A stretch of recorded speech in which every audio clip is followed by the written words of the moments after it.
And yun mga kabahay, and for our part 3 ng drive tour natin in Havila, puntahan natin ang Anilo Park Residences.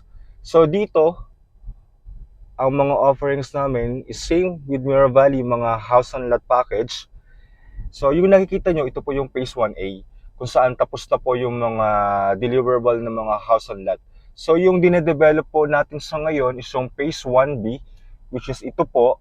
So dyan, same model lang po ang itatayo, Opal, sa mga house and lot package ang available, pre-selling now.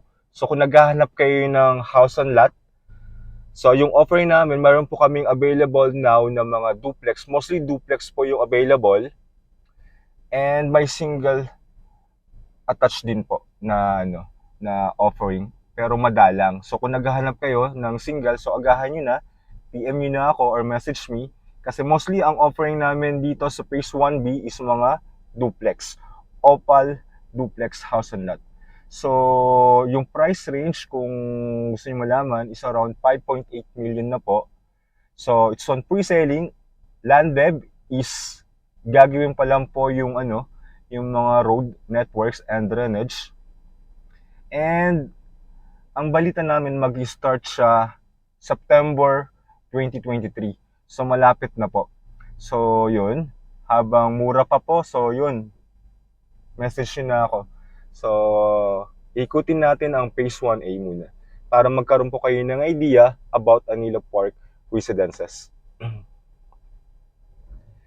So kung nagtataka kayo, for Anilo Park Residences phase 1A, ayan, may pagkatan homes po yung nakikita nyo kasi yan po yung offering namin for phase 1A. And for phase 1B naman, duplex na lang.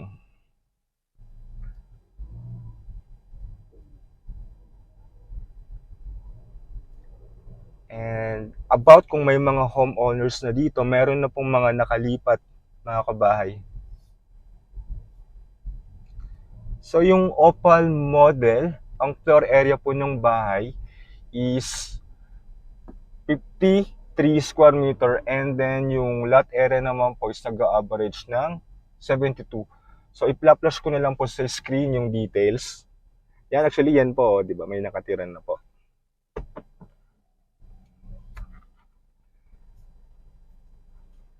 Magbabacking lang tayo.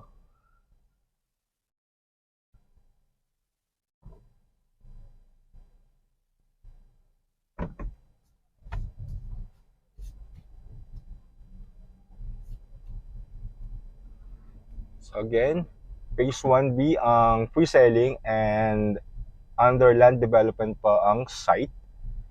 Pero sa ngayon nag-offer na po kami ng pre-selling.